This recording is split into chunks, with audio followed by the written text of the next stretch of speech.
സേവയിൽ മരിച്ചു വീണാൽ കരയരുതേ എൻ പ്രിയരേ. ഈ യുദ്ധസേവയിൽ മരിച്ചു വീണാൽ കരയരുതേ എൻ പ്രിയരേ. മറുകരയിൽ നാം കണ്ടിടുമേ നായകനേശുവിൻ മാർവിടത്തിൽ. മറുകരയിൽ നാം കണ്ടിടുമേ നായകനേശുവിൻ മാർവിടത്തിൽ. ഈ പോർക്കളത്തിൽ മുൻനിരയിൽ നിന്ന് പൊരുതുവാൻ എനിക്കാശയുണ്ടേ. ഈ പോർക്കളത്തിൽ മുൻനിരയിൽ നിന്ന് പൊരുതുവാൻ എനിക്കാശയുണ്ടേ. വോയിസ് ഓഫ് ലവിൽ ഇന്ന് പരിശുദ്ധാത്മാവ് നമുക്ക് തരാൻ ആഗ്രഹിക്കുന്ന വചനം മത്തായിയുടെ സുവിശേഷം 5-ാം അധ്യായം അതിൻ്റെ 5-ാമത്തെ വാക്യമാണ്. ശ്രദ്ധിച്ചോട്ടെ. സൗമ്യതയുള്ളവർ ഭാഗ്യവാന്മാർ, അവർ ഭൂമിയെ അവകാശമാക്കും. ആമേൻ. ഈ സൗമ്യതയുള്ളവര് സത്യത്തിൽ നമ്മൾ ലോകത്തിൽ പറയുന്നൊരു കാര്യം അവർക്കൊന്നും നേടാൻ പറ്റത്തില്ലെന്ന് പറയുന്നത്. ഇച്ചിരി തൻ്റെടി എടുത്തുചാട്ടക്കാരൻ, ഇച്ചിരി ശബ്ദം വെക്കുന്നവർക്ക് കാര്യം സാധിക്കത്തുള്ളതാണ് സമൂഹം പറയുന്നത്. പക്ഷെ കർത്താവ് പറയാണ് അങ്ങനെയൊന്നുമല്ല. സൗമ്യതയുള്ളവർ അനുഗ്രഹിക്കപ്പെട്ടു, അവർ ഭൂമിയെ അവകാശമാക്കും. സങ്കീർത്തനത്തിൽ ദാവീദ് പറയുന്നൊരു കാര്യമുണ്ട്. ദാവീദിൻ്റെ വളർച്ചയുടെ ഒക്കെ കാര്യം പറയുമ്പോൾ നിന്റെ സൗമ്യത എന്നെ വലിയവനാക്കി. ഇത്രയും രാജാക്കന്മാരൊക്കെ ഉണ്ടായിട്ടും ഇസ്രായേലിൻ്റെ ഏത് രാജാവിനെ നമ്മളെപ്പോഴും ഓർക്കുന്നേ? ശൗലുണ്ട്, ശലോമോനുണ്ട്, അങ്ങനെ ഒത്തിരി രാജാക്കന്മാരുണ്ട്. പക്ഷേ നമ്മൾ ഇവരെ ഒന്നും ഓർക്കുന്നില്ല. ഇസ്രായേലിൻ്റെ രാജാവ് എന്ന് നമ്മൾ ഓർക്കുമ്പോൾ ആദ്യം നമ്മുടെ മുമ്പിൽ വരുന്നത് ദാവീദാണ്. അദ്ദേഹം ഒരു ബിഗ് ഫിയറാണ്, ഒരു ഭയങ്കര എല്ലാവരും അറിയപ്പെടുന്നൊരു വലിയ മനുഷ്യനാണ്. പക്ഷെ അതിൻ്റെ സീക്രട്ട് അദ്ദേഹം പറയാണ്, നിന്റെ സൗമ്യത എന്നെ വലിയവനാക്കി. ഹല്ലേലൂയ. ഇവിടെ പറയുകയാണ് സൗമ്യതയുള്ളവർ ഭാഗ്യവാന്മാർ. ഭൂമിയിൽ ഏറ്റവും വലിയ സൗമ്യൻ ആരെന്ന് ചോദിച്ചാൽ നമ്മുടെ കർത്താവായ യേശു ക്രിസ്തുവായിരുന്നു. യേശുവിൽ ഏറ്റവും വലിയവൻ. ഞാൻ സൗമ്യതയും താഴ്മയും ഉള്ളവനാകുക. അങ്ങനെ യേശു തന്നെക്കുറിച്ച് തന്നെ പറയുന്ന വാക്കാണ്, ഞാൻ സൗമ്യതയും താഴ്മയും ഉള്ളവനാകുക. അപ്പോൾ യേശു ഏറ്റവും വലിയ സൗമ്യനായിരുന്നു, താഴ്മയുള്ളവനായിരുന്നു. ഫിലിപ്പി ലേഖനം 2-ാം അധ്യായം പറയുന്നത്, അതുകൊണ്ട് ദൈവനെ ഏറ്റവും അധികം ഉയർത്തിയെന്ന് പറയുന്നത്. കർത്താവ് ഇന്ന് ഈ ഒരു വലിയ സ്വഭാവ വിശേഷണം, ഈ ഒരു കൃപ ദൈവം നമുക്ക് തരട്ടെ. ഇവിടെ പറയാണ് അങ്ങനെയുള്ളവർക്ക് ഒരവകാശമുണ്ട്, ഭൂമിയെ അവർ അവകാശമാക്കും. സ്തോത്രം. ഹല്ലേലൂയ. അബ്രഹാം എന്ന് പറയുന്ന മനുഷ്യൻ ഒരു സൗമ്യനായ മനുഷ്യനായിരുന്നു. അതുകൊണ്ടല്ലേ ലോത്തിനോട് പറയുന്നത്, ദേശം കിടക്കുന്നു, നിനക്ക് ഇഷ്ടമുള്ള എടുക്കാം. ഞാനാണ് അങ്ങനെ ചെയ്യത്തില്ല. ഞാൻ പറയും ഇത് നീ എടുത്തു, അങ്ങനെ കൊടുക്കത്തേ ഉള്ളൂ. പക്ഷെ ആ മനുഷ്യൻ ഒരു സൗമ്യനായ മനുഷ്യനായതുകൊണ്ട് പറയുകയാണ്, ദേ കിടക്കുന്നു, നീ എടുത്തു. ലോത്താണെങ്കിൽ ഒരു കണ്ണിൽ ചോരയില്ലാതെ ഏറ്റവും നല്ല സ്ഥലം എടുത്തോണ്ട് പോയി. പക്ഷെ ആ മനുഷ്യനോട് ആ ദിവസങ്ങളിൽ തന്നെ ദൈവം ഇറങ്ങി എന്ന് പറയാണ്, നീ തല ഉയർത്തി നോക്ക്, കിഴക്കോട്ടും വടക്കോട്ടും തെക്കോട്ടും പടിഞ്ഞാറോട്ടും നീ നോക്ക്, നീ നടക്ക്, ഇത് മുഴുവൻ ഞാൻ നിനക്ക് തരാം. സത്യം പറഞ്ഞാൽ അത് മുഴുവൻ കർത്താവ് കൊടുത്തത് അബ്രഹാമിന്. ചിലയിടത്തൊക്കെ നീ തോറ്റുപോയെന്നൊക്കെ തോന്നും, പക്ഷേ നീ വിജയിക്കും. മോശയെക്കുറിച്ച് പറയുമ്പോഴും മോശയ്ക്ക് വിരോധമായിട്ട് അഹ്റോനും മിര്യാമും ഒക്കെ പിറുപിറുത്തു. പക്ഷെ ദൈവം അവരോട് സംഭവിക്കുന്ന കാര്യം, ഭൂമിയിൽ മോശയുടെ അത്രയും സൗമ്യതയുള്ള വേറൊരു മനുഷ്യനില്ലായിരുന്നു. ഒരു കാലഘട്ടത്തിൽ അവൻ ഭയങ്കര മുൻകോപിയായിരുന്നു, എടുത്തുചാട്ടക്കാരനായിരുന്നു. എന്നാൽ ഒരു കാലഘട്ടം കഴിഞ്ഞപ്പോൾ അവൻ ഭൂമിയിൽ ഏറ്റവും വലിയ സൗമ്യനായി മാറ്റപ്പെട്ടു. ഇത് ഞാൻ പറയുമ്പോൾ നിങ്ങളുടെ ലൈഫിൽ നിന്ന് നോക്കി ഞാൻ ഈ വചനം പങ്കുവെക്കുകയാണ്. നിങ്ങളുടെ ലൈഫിനെ, നിങ്ങളുടെ ലൈഫ് സ്റ്റൈലിനെ മാറ്റാൻ ദൈവത്തിന് കഴിയും.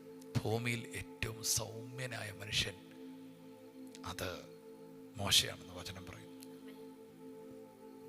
അതുകൊണ്ട് എന്ത് ചെയ്തു?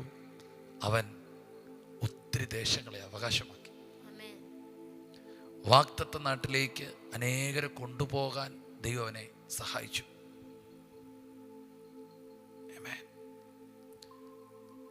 ആ സൗമ്യനായ മനുഷ്യന് വിരോധമായിട്ടുള്ള വാക്കുകളെ ദൈവം ന്യായം വിധിച്ചു. പ്രിയപ്പെട്ടവരെ, നിങ്ങൾക്ക് ചില അവകാശങ്ങളൊക്കെ ലഭിക്കാതിരിക്കുന്നുണ്ട്. ചില കാര്യക്കാരൊക്കെ, മിടുക്കന്മാരൊക്കെ നിങ്ങളുടെ അവകാശങ്ങളൊക്കെ അടിച്ചു മാറ്റിയിട്ടുണ്ട്. പക്ഷെ നിങ്ങൾ നോക്കിക്കോ, ദൈവവചനമാണ് സത്യം. സൗമ്യതയുള്ളവർ ഭൂമിയെ അവകാശമാക്കും. അതെല്ലാം നിങ്ങളുടെ കൈ വരും, എല്ലാം നിങ്ങളുടെ കൈ വരും. കർത്താവ് വേറൊരു കാര്യം കൊണ്ട് എന്നോട് പറയുന്നു. റോമാലേഖനം അവസാന അധ്യായത്തിലേക്ക് വരുമ്പോൾ പൗലോസ് പറയുകയാണ്, ഈ ദിക്കുകളിൽ എനിക്കിനി സ്ഥലമില്ല. കാരണം അവൻ എല്ലായിടത്തും സുവിശേഷം കൊണ്ട് നിറച്ചു. മറ്റൊരു വാക്കിൽ പറഞ്ഞാൽ എല്ലാ ദേശവും അവൻ ദൈവത്തിന് അവകാശമാക്കി. ലിറ്ററലി നിങ്ങൾക്ക് ദൈവം ഭൂമി തരികയും ചെയ്യും. അപ്പോൾ തന്നെ ലിറ്ററലി ഒരാത്മീയമായി നിങ്ങളുടെ ദേശങ്ങളെ നിങ്ങൾക്ക് റെസ്റ്റോർ ചെയ്യാനും പറ്റും. ഞാൻ പറഞ്ഞത് മനസ്സിലായെന്ന് ഞാൻ വിശ്വസിക്കുന്നു. ലിറ്ററലി നിങ്ങൾക്ക് സ്ഥലങ്ങൾ ദൈവം തരും. അപ്പോൾ തന്നെ പിശാച് അടക്കി വാഴുന്ന പല ദേശങ്ങളെയും സുവിശേഷം കൊണ്ട് സ്വന്തമാക്കാൻ ദൈവം നിങ്ങളെ ഒരുക്കും. ഗിലെയാദ് എനിക്കുള്ളത്, മനേഷ് എനിക്കുള്ളത്, മോവാബിന്മേൽ എൻ്റെ ചെരിപ്പെറിയും, ഏതും ദേശത്തെ സന്തോഷിക്കുക എന്ന് അങ്ങനെ വിവരിക്കുന്ന ഒരു വാക്യമുണ്ട്. അതൊന്നും എല്ലാം എൻ്റേതാണ്. അങ്ങനെ ചില ദേശങ്ങളെ ദൈവം നിങ്ങളുടെ കയ്യിൽ തരാൻ പോവുകയാണ്. ഒന്നും പിശാചിൻ്റെതല്ല കേട്ടോ, എല്ലാം ദൈവത്തിൻ്റെ. പിശാച് അതിനെ ആകർഷിച്ച് അല്ലെങ്കിൽ സ്വാധീനിച്ചു വെച്ചെന്നുള്ളതേ ഉള്ളൂ. ദൈവത്തിൻ്റെതാണ്. ഭൂമി അതിൻ്റെ പൂർണ്ണതയും ഭൂതല അതിൻ്റെ നിവാസികളും ദൈവത്തിൻ്റെതാണ്. പിശാചിൻ്റെ ആകർഷണ വലയത്തിലുള്ള സ്വാധീനത്തിലുള്ള പലതിനെയും ദൈവം വെട്ടിമാറ്റിയിട്ട് നിങ്ങൾക്കത് തരാൻ പോവുകയാണ്. ദുരാത്മമണ്ഡലം കുടികുത്തി വാഴുന്ന ചില ദേശങ്ങളെ അതിൻ്റെ നടുവിൽ നിങ്ങൾ പറഞ്ഞു പോകുകയല്ല, നിങ്ങളത് ഉറപ്പിക്കാൻ പോകും. ചില സ്ഥലത്ത് നിന്ന് നിങ്ങൾ മാറി താമസിക്കാൻ ആഗ്രഹിക്കുന്നുണ്ട്. ചില ദുരാത്മാക്കളുടെ ശക്തിയുണ്ട്. എന്നാൽ കർത്താവ് പറയുന്നു, നീയല്ല മാറുന്നത്, അവരാണ് മാറുന്നത്. ദൈവം നിന്നെ ഒരു മഹാപർവ്വതം പോലെ ഉറപ്പിക്കും. ദൈവം ഒത്തിരി വഴികൾ തുറക്കും, പക്ഷെ നിന്നെ അവിടെ ഉറപ്പിക്കും. യെസ്, സൗമ്യതയുള്ളവർ ഭാഗ്യവാന്മാർ, അവർ ഭൂമിയെ അവകാശമാക്കും. ശാന്തമായി സൗമ്യതയോടെ ജീവിച്ചോ, കാര്യങ്ങളെല്ലാം നിന്റെ കൈകളിൽ വരും. കർത്താവാണ് ന്യായാധിപൻ, കർത്താവാണ് സുപ്രീം, കർത്താവാണ് ഏകാധിപതി, രാജാതിരാജാവ്. അവൻ നിന്നെ കാണുന്നു. നമുക്ക് പ്രാർത്ഥിക്കാം. യേശുവേ, ഇന്ന് നൽകിയ നല്ല വചനത്തിന് നന്ദി പറയുന്നു. പരിശുദ്ധാത്മാവെ, ഞങ്ങളെ സൗമ്യതയുള്ളൊരു തലമുറയാക്കി അങ്ങ് എഴുന്നേൽപ്പിക്കണമേ. മോശയെക്കുറിച്ച് ദൈവം സാക്ഷ്യം പറഞ്ഞതുപോലെ കർത്താവെ, കർത്താവ് സൗമ്യതയുള്ളവരെന്ന പരിശുദ്ധാത്മാവെ അങ്ങ് സാക്ഷ്യം പറയുവാൻ തക്കവണ്ണം ഞങ്ങളിൽ ഒരു രൂപാന്തരം വരുത്തണമേ. യേശുവിനെ ഞങ്ങളിൽ വെളിപ്പെടുത്തണമേ. കർത്താവെ, ഞങ്ങൾ പരാജയിച്ച മേഖലകളിലെല്ലാം പരിശുദ്ധാത്മാവെ അങ്ങ് ഞങ്ങൾക്ക് ചില അവകാശങ്ങൾ നൽകാൻ പോകുന്നതിന് സ്തോത്രം ചെയ്യുന്നു. കർത്താവ് ഈ വചനം കേൾക്കുന്ന ഈ വ്യക്തിയുടെ ലൈഫിൽ, ഇവരുടെ കുടുംബത്തിൽ കർത്താവെ ചില നന്മകൾ അങ്ങ് കൊടുക്കാൻ പോകുന്നതിന് സ്തോത്രം ചെയ്യുന്നു.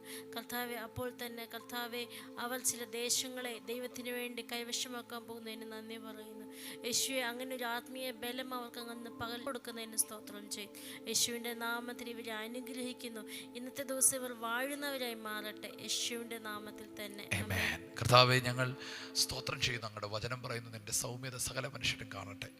കർത്താവെ, യേശുവിൻ്റെ നാമത്തിൽ ഞങ്ങളിൽ നിന്ന് അങ്ങയുടെ മഹത്വവും അങ്ങയുടെ അഭിഷേകവും കാണുന്ന പോലെ തന്നെ കർത്താവിൻ്റെ സൗമ്യതയും ഞങ്ങളുടെ മേൽ കാണട്ടെ. കർത്താവെ, ആ സൗമ്യനായി കഴുതപ്പുറത്ത് കയറി വരുന്ന കർത്താവെ, അങ്ങയുടെ സൗമ്യത കണ്ടപ്പോൾ ജനങ്ങൾ ആർത്തു, ദാവീദ് പുത്രനെ ഓശന്ന. കർത്താവെ, ഞങ്ങൾ നന്ദി പറയുന്നു. അങ്ങയുടെ ആ ദിവ്യ സ്വഭാവം ഞങ്ങളുടെ മേൽ പകരണമേ. അങ്ങനെ ഈ ദേശത്തെ അവകാശമാക്കാൻ, കുതിരകളിൽ രഥങ്ങളിൽ കയറിയോടിയ രാജാക്കന്മാർ അവരുടെ രാജ്യങ്ങൾ അവസാനിച്ചപ്പോൾ കഴുതയുടെ പുറത്ത് കയറി വന്നവൻ ഈ രാജ്യത്തെ മുഴുവൻ രാജാതിരാജാവായി വാഴുന്നതിനായി സ്തോത്രം ചെയ്യുന്നു. കർത്താവെ, ചിലയിടത്തൊക്കെ താൽക്കാലികമായ ക്ഷീണവും ഒക്കെ ഭവിച്ചവരുണ്ടെങ്കിലും നിൻ്റെ മക്കളെ അനുഗ്രഹിക്കുന്നു, നിൻ്റെ മക്കളെ ഉയർത്തുന്നു, നിൻ്റെ മക്കളുടെ മേൽ കൃപാവരത്തെ പകരുന്നു, നിൻ്റെ മക്കളുടെ മേൽ അഭിഷേകത്തെ പകരുന്നു. കർത്താവെ, അവർ അവകാശപ്പെടുത്തട്ടെ, ഭൂമിയെ അവകാശപ്പെടുത്തട്ടെ. ഞങ്ങൾ ഒരുമിച്ച് അനുഗ്രഹിക്കുന്നു. സ്ഥലമില്ലാത്തവർക്ക് സ്ഥലമുണ്ടാകട്ടെ, വീടില്ലാത്തവർക്ക് വീടുണ്ടാകട്ടെ, സ്വന്തമായി അവർക്ക് കിടന്നുറങ്ങുവാൻ അവരുടെ സ്വന്തമായി അവർക്ക് വീടുകളുണ്ടാകട്ടെ. കർത്താവെ, ചതിയിലൂടെ വഞ്ചനയിലൂടെയും അവരുടെ അവകാശങ്ങളെ പിടിച്ചു പറിച്ചത് അവർക്ക് തിരിച്ച് 7 ഇരട്ടിയായിട്ട് കിട്ടട്ടെ. അനുഗ്രഹിക്കുന്നു, ഉയർത്തുന്നു. അവരുടെ മേൽ ദൈവകൃപയും അഭിഷേകം പകരണമേ, യേശുവിൻ നാമത്തിൽ തന്നെ. ആമേൻ. എനിക്ക് തോന്നുന്നു ഇന്നത്തെ വചനം നിങ്ങൾക്ക് ഒത്തിരി അനുഗ്രഹമായെന്ന്. കർത്താവ് നിങ്ങളെ ധാരാളമായിട്ട് അനുഗ്രഹിക്കട്ടെ. അല്പം കൂടെ ഈ വചനത്തെ ധ്യാനിക്കുക. കർത്താവിൻ്റെ കൃപ നിങ്ങളുടെ കൂടെ ഉണ്ട്. God bless you. ഷലോം.